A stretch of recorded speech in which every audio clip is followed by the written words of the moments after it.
All right, welcome everyone to the latest episode of the 121% podcast, joined today by Andrew Doyle with Seibane Doyle PLLC, law firm here in Central Florida, focusing on business and real estate law. So tell us a little bit about your background, Andrew. Originally from South Florida, came up here to go to UCF. Originally a micromolecular biology major. That didn't work. Hated chemistry. Decided to get into the law. Picked up on the trial team, fell in love with trial law, trained in college, trained in law school, graduated, worked in real estate for a little bit. My wife is a real estate agent. She's primarily in the secondary mortgage market. Learned a ton about real estate and business at that level, working with investors. And real estate and business law was the natural progression there. So that's where we're at. I did not know about the whole micro. Oh, yeah. That's a new discovery for me. Yeah. The funny thing is, I hated chemistry when I was in college. Now, I'm infatuated. I'm one of those people that will like Wikipedia something at like 2 o'clock in the morning when I can't sleep, just to kind of learn a little bit about it. So I hated organic chem back in like 2004. Now I read it at 2 o'clock in the morning when I got nothing better to do. Because you have so much free time. Yes. Well, I mean, no, it's because I can't sleep. You can't sleep. So instead of searching law, you're searching something that's not law. Yeah. I know I've had some great conversations with you. I love your mind and how you process things and how thorough and detailed you are. It's been a great relationship working with you over the past couple years, and we get a lot of comments and questions and on independent contractor status, which most real estate agents out there are having an independent contractor relationship with their broker. And there's always this big, I call it the battle between the broker and the agent. What can the broker require, versus what the broker can't require. So I thought we could dive into a little bit about that type of a relationship and then how it applies to real estate. And one of the confusing elements that gets people all twisted is, from the DBPR's perspective, they refer to your broker as your employing broker. But yet it's not an employee-employer relationship per se, as we commonly would think of it, where it's a W-2. It's a 1099 independent contractor. Right. So, I think that this discussion probably needs to start from the perspective of what is an employee, what is a contractor, what is a broker, what is an agent, and how do those two relate?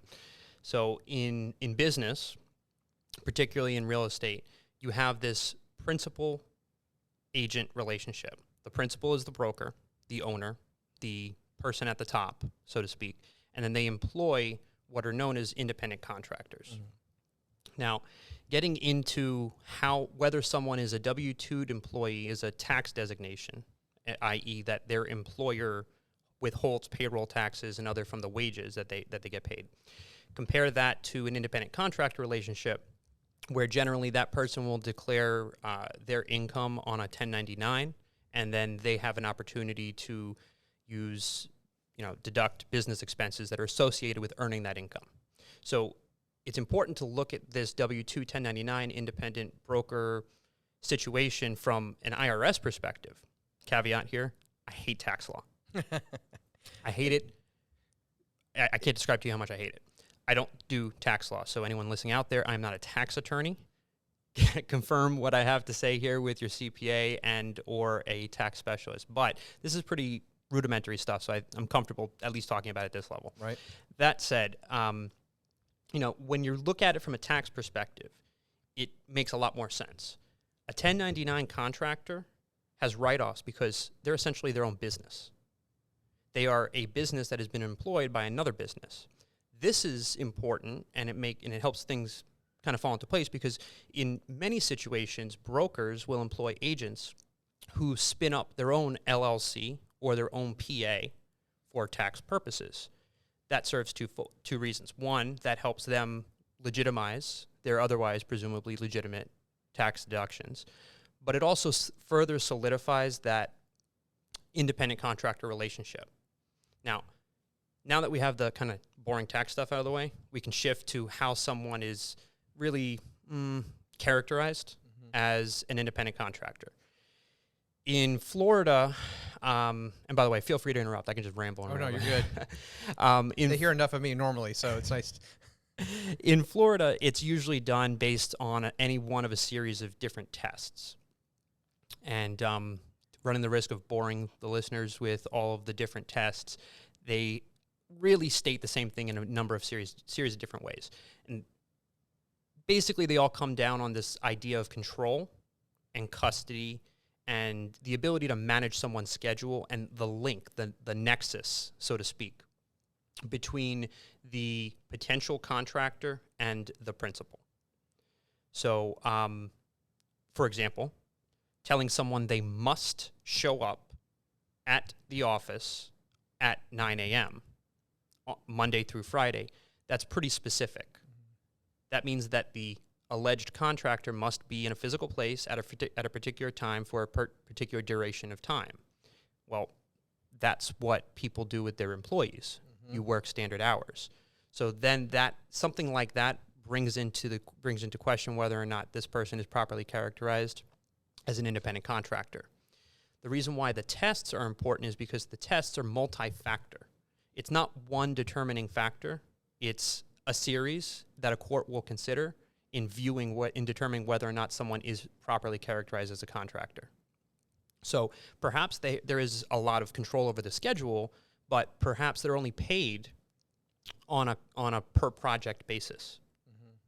Now, applying that to real estate, we have agents and brokers. Agents generally have a lot of control over their schedule. They generally don't have to physically be in the office at any particular time, and they only get paid if the property closes. So it therefore makes sense that they are properly characterized as a contractor. So that's pretty much, I think, a good starting point for this discussion. That's why we're at where we're at in the industry. So where are the limits? So in a typical, you have some brokerages out there that employ their agents, like Redfin, for example. They employ their agents, so they're W-2 employees.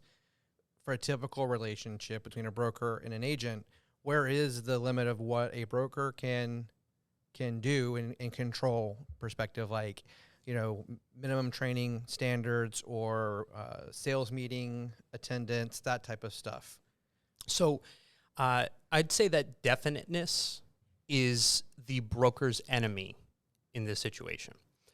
A broker that places any series of definitive, clear-cut, very specific requirements. Now, requirements for employment are different than office policies. Right.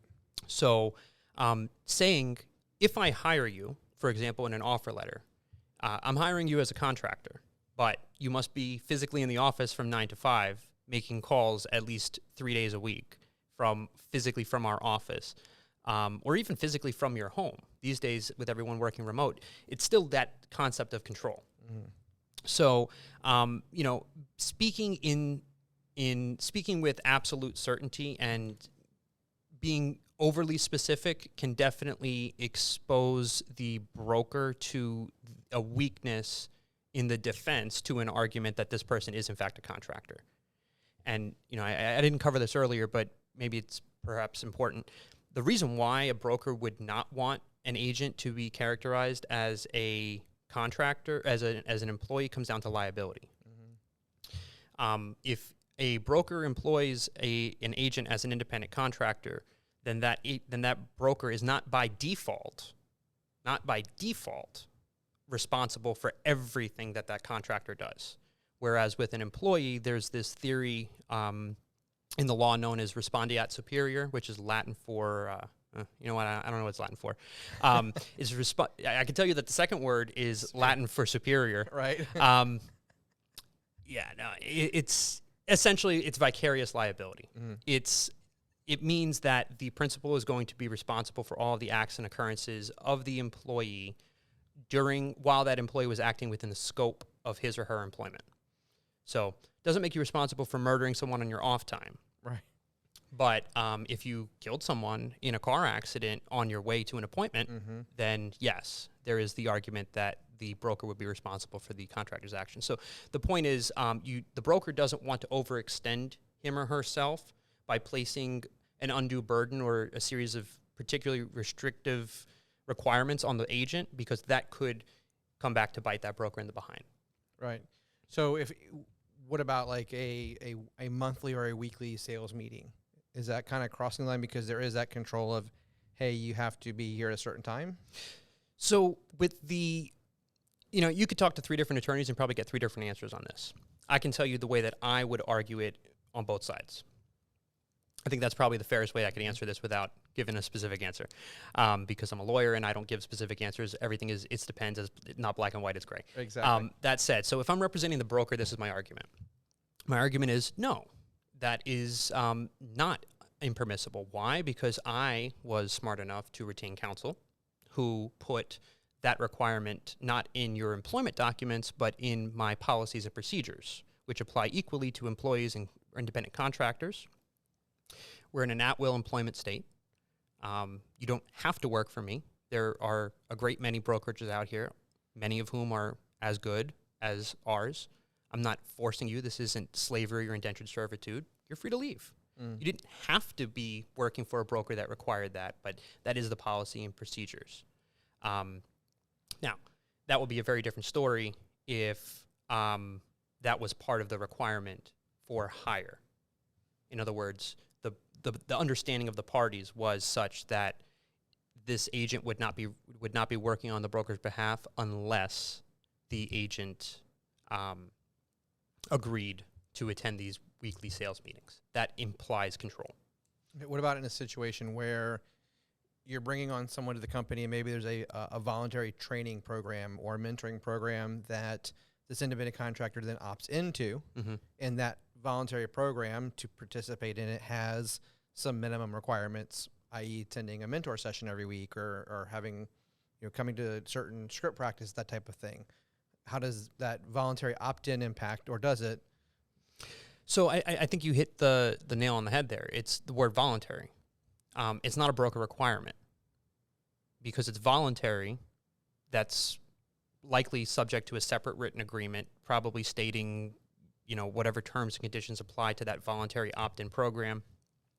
In my opinion, it would come down to simple contract law. Was there sufficient definite terms between the broker and the agent as it relates to the voluntary program? And was there some exchange of value there that promise, i.e. that the agent's promise to partake in the voluntary program was subject to any of these other restrictions? So basically it becomes a separate little contract within the arrangement. And the consideration, which is the exchange of value that's key to any contractual relationship, that would probably have something to do with an increase or a decrease in the amount of commission that agent was entitled to receive after completion of the program. Okay. The other thing that we hear a lot about is brokerages that require minimum production.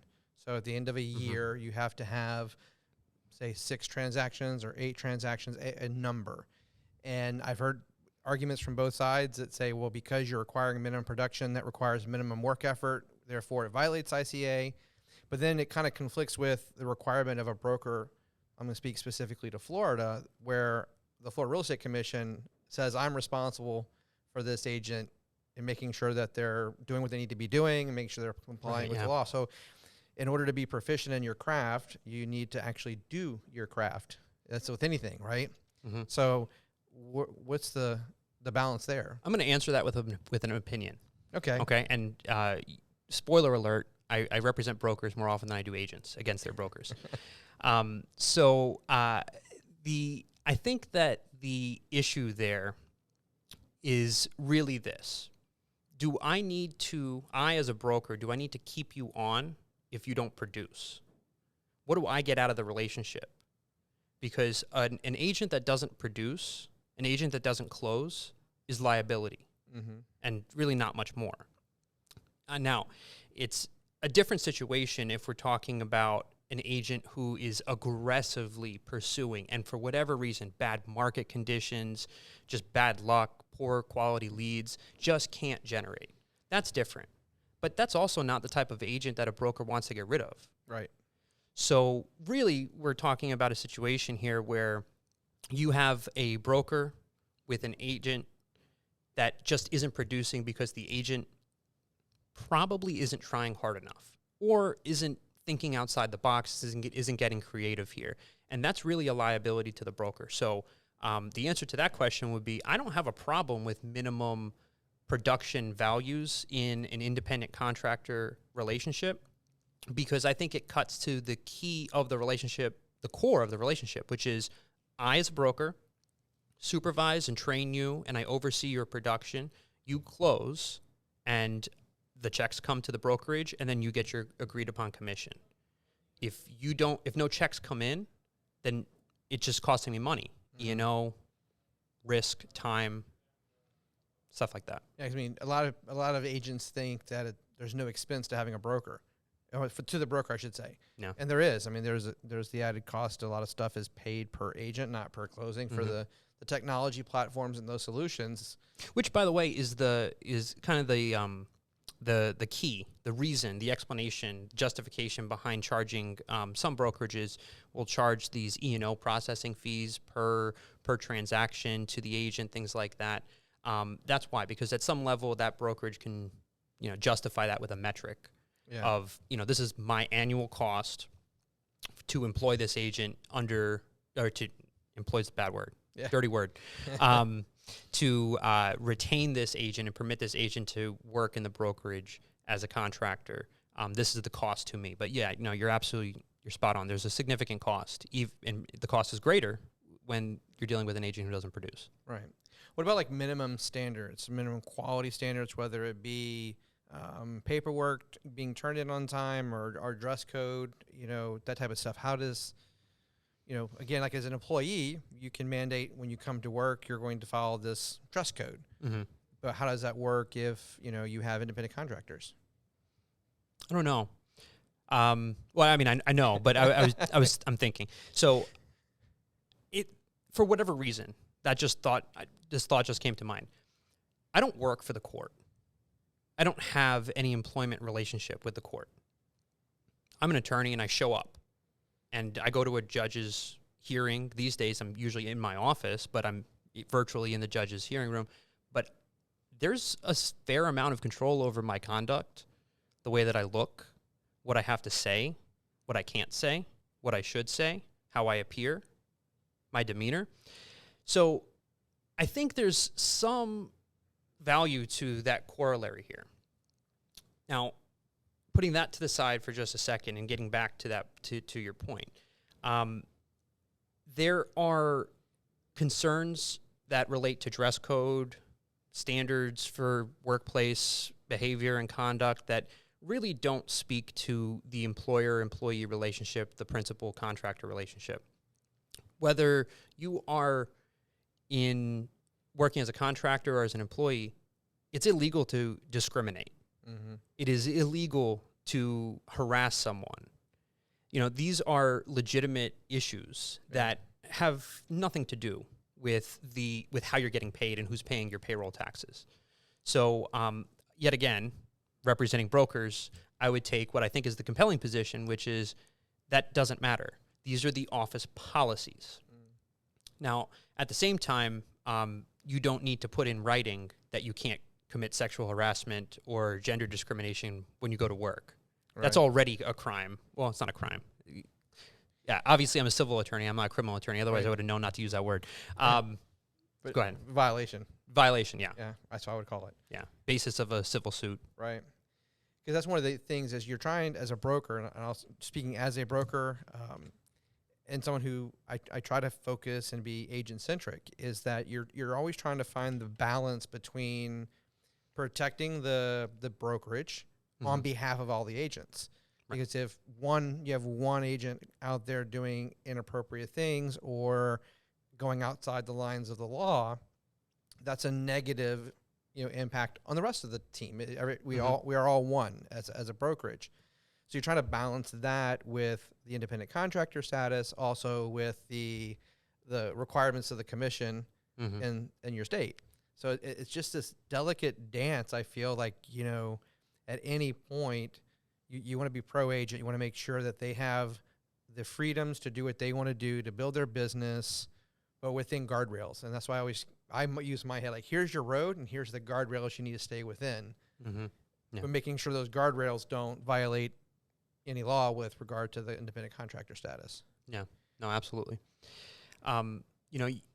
Just to kind of circle back to something, you just hit the nail on the head. You said it's a broker's job, so to speak, to make sure that the agent can build their business. Well, that right there is one of the key factors in determining whether or not someone is an independent contractor or not. Do they have a separate business within a business? Again, this is why so many agents will create their own PA, and that's why their share of the commission will be paid to that PA. It's a business within a business, and in the independent contractor, with the broker contractor relationship, it really needs to be treated like that, a business within a business. Right. But then even within we're a franchise. We also have rules we have to follow and guidelines we have to stay in. We're a business within the larger franchise. Yeah. So it's a very interesting balance. And the issue with it is, as you said, you talk to 3 different attorneys, you get 3 different opinions, which then you go, well, as a broker or as an agent, what the hell? Like, do we flip the coin of where we go? And of the attorneys I've talked to, of course, I trust you the most, which is why. Well, I appreciate that, but you also got to remember, I tend to represent businesses. If you were to speak to an employee litigation attorney, an employee employment litigation attorney, someone who primarily represents employees against employers, they're going to say never in a million years. Mm-hmm. And if you speak to someone who does exclusively employment law representing businesses, they're going to say, oh, absolutely. Never is there that's the position that they're going to take just because that's what it is. What I do is represent the business, and my job is usually to make these cost-benefit analysis decisions with clients and say, look, is this juice really worth the squeeze? And that's an important point here. In any sort of employment, let's keep it focused on this. In any sort of independent contractor, broker, agent dispute over commissions and everything like that, it's easy for emotions to get high, right? It's easy for a broker to be offended when the agent doesn't show up to the otherwise mandatory sales meetings, or it's very easy for the agent to be offended when they're told that they have to be somewhere. And this can very quickly snowball. At the end of the day, I think it's really important for both parties. So whether you're an agent listening to this call or you're another broker trying to inform yourself, it's all about how does that move the needle? Are we any better or worse in our relationship? Because our relationship is purely transactional. It's financial based. That's what it is. I mean, unless you're talking about employing family and friends and things like that. But presumably, it's a financial relationship. That's what it is. I have a business, and my business allows you to make money. And you are making money by selling properties or helping buyers purchase properties from within the brokerage. So if you can kind of keep it focused on that, regardless of what side of the V, so to speak, you are on, and just really focus on the practical, not the principle. Anyone who's ever consulted with me has heard me say practical versus principle before. It's so important not to be fighting over things over principle. Right. Oh. Yeah. It's easy for you to say as the attorney who you're involved in. Like for us, it's a little bit, sometimes like you want to fight for the principle of the matter, and it's tough. But, an attorney's not a hired gun, or at least an attorney shouldn't be a hired gun. An attorney should first be an advisor. And it's never advisable for someone to spend a whole bunch of money to fight something, even if they're going to win. If it's going to cost you more to win, you're only fighting on principle. And if you want a piece of paper that says that you were right that badly, okay, great. One expensive piece of paper. Yeah, it's one very expensive piece of paper. And these situations, independent contractor agreements where, parties take the position, they bring in employment counsel, and brokers get demand letters from employee litigation attorneys. It can get very expensive very quickly, which is why I think it behooves everyone, whether you're an agent or a broker, if you have an issue here, you really need to approach this with a cool head. If you're an agent and you think that you're being pressed to do things that legally you're not required to do by your broker and you take issue with it, certainly by all means seek the advice of counsel. But at the same time, you should try to come to terms with your broker first. And if you're a broker and you have one agent of 100 that raises this issue, then it's probably an outlier. But if you are a broker and you have multiple agents coming to you over time, then it's probably a shared sentiment, and you should probably consider maybe lightening up a little bit, Right. because there's value in having a calm culture to your business. Well, you also want agents that are affiliated with you that like being affiliated with your office because, as I tell our agents, I try to tell the brokers, stop being so damn broker-centric. Your agents can fire you at any time by simply moving their license to another brokerage. Yeah. It's that easy. When someone moves their license, I don't get a notification from the state. It's just done. You don't? No. So we know because they took the time to tell us, or we do a weekly audit just to make sure everybody's license is in good standing, nothing popped up. And that's how we'll find out, like, wait, we have one less number on the state website than we have. See, I kind of, for what it's worth, I kind of feel like that's just something that in 2021, the DBPR should have. You get an email when you bring on a new agent, but you don't get one when they separate within the state of Florida on my Florida license. Wow. Yeah. So with them being able to fire you at any time, it's so important that especially in this day and age, it's so easy to move, right?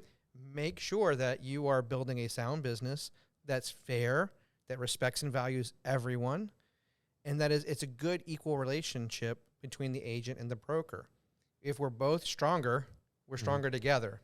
It doesn't work if the broker's strong and the agent's weak, or vice versa. Right. It has to be a good match. Right. And too many agents focus on, they want the strength and they want the broker to be weak, and too many brokers focus on the opposite. Which is why we opened our brokerage 5 years ago. Was that, as much as I love my old broker, I wanted an office that was putting the agents first. How about asking the agents what type of training they want? If you have attendance issues at meetings and at trainings, you shouldn't have to make them mandatory. They should want to come. So if they're not showing up, reevaluate what you're doing to get them involved. Yeah.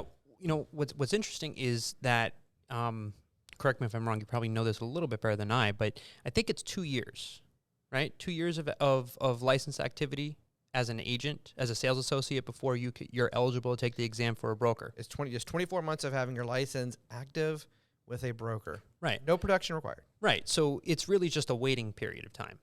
So, if you're an agent and you have so much issue with your broker imposing these obligations on you, it's a 2-year period of time before you can go out there and do it yourself.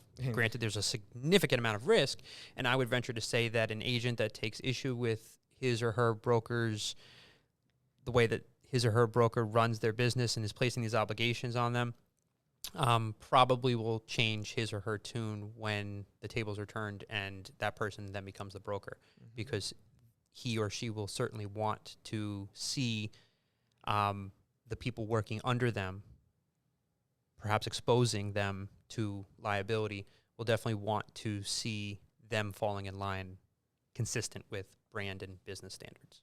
It's scary when you find out you had an agent that did something that they shouldn't have. We've had it happen twice now. And both times we parted ways because they were pretty big ones.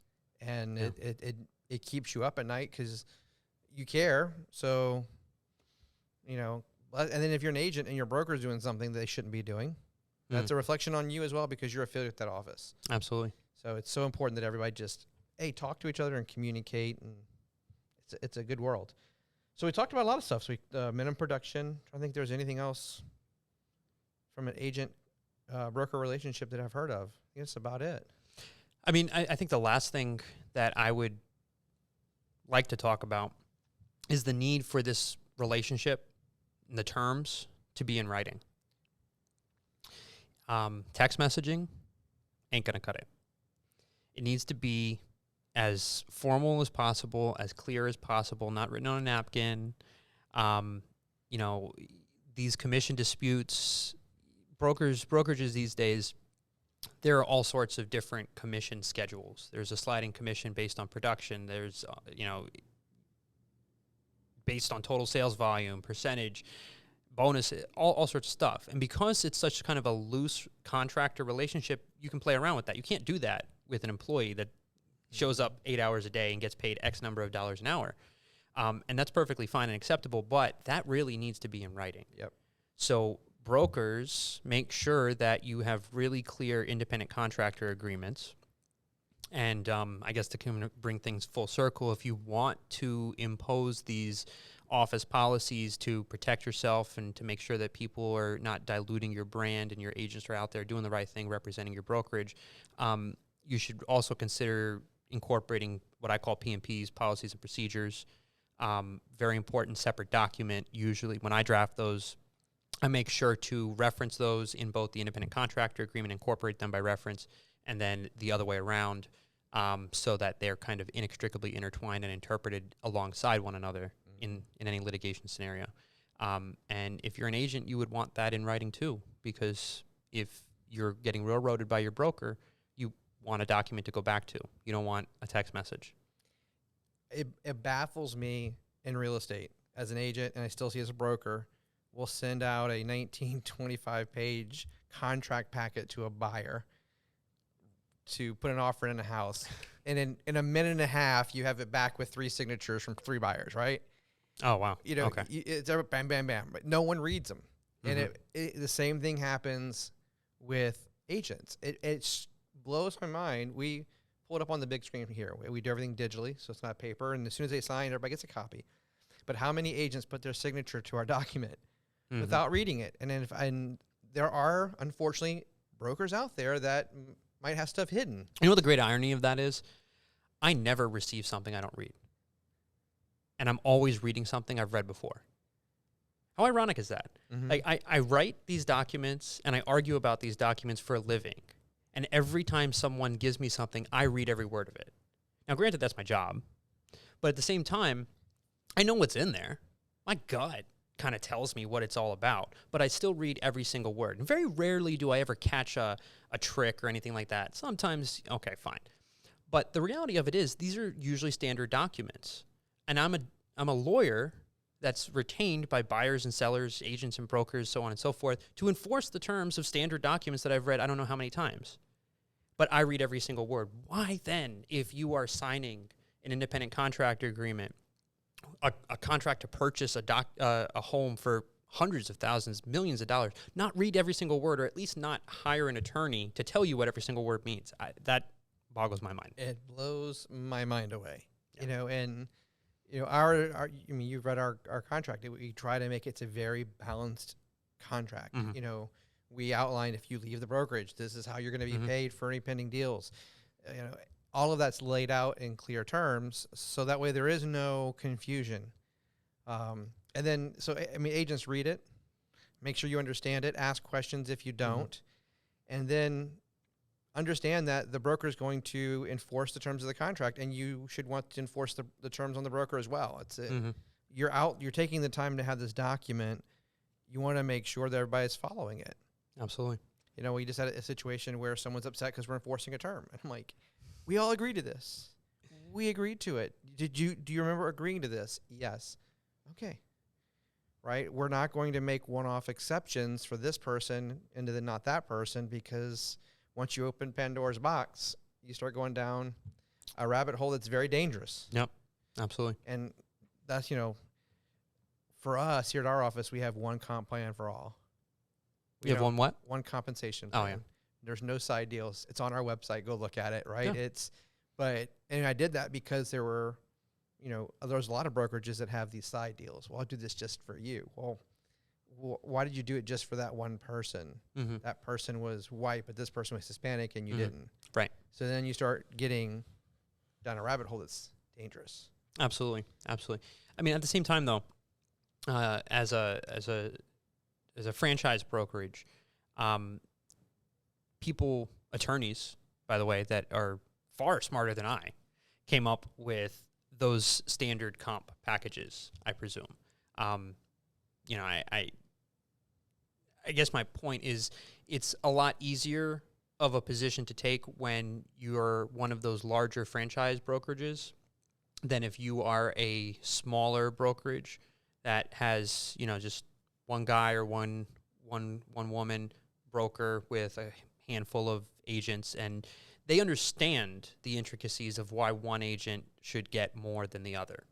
perhaps. I mean, I'm hoping that there are brokerages out there that do those side deals that you mentioned, and they have good justification. If they don't, hopefully it's in then, writing. Yeah. You know, if they don't, then I do agree. Facially, there could be problems. Yeah. So that's all. Any other final thoughts before we wrap up for the day? No, I'll just hammer this home.